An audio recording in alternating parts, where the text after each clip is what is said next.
綠環居，我哋係呢度嘅代言人蘇樂怡、何偉、日啊、陳秋月。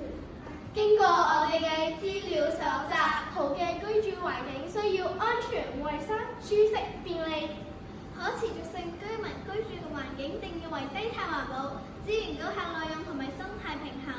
而我哋嘅綠環居結合咗所有嘅元素。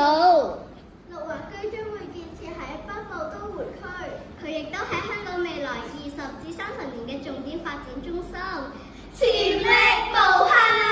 呢個係太陽能單車站，佢咧係用廢棄嘅電子零件做成嘅，佢裏面咧可以放儲存單車，鼓勵市民以單車代電車，佢達成一個減碳嘅效果。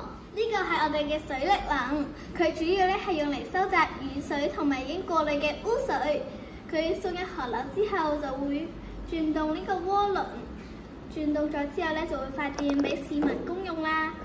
你睇下，仲可以美化環境添。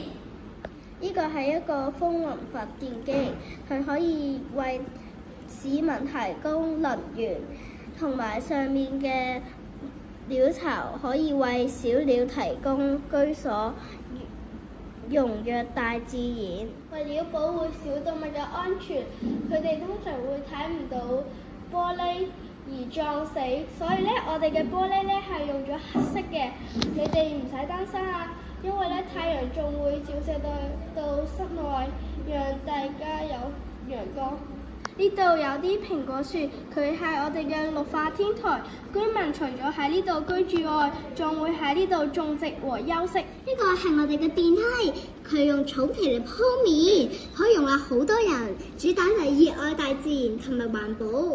我哋嘅窗都係用廢棄物料嚟做嘅，呢啲咧係用破爛嘅大水管。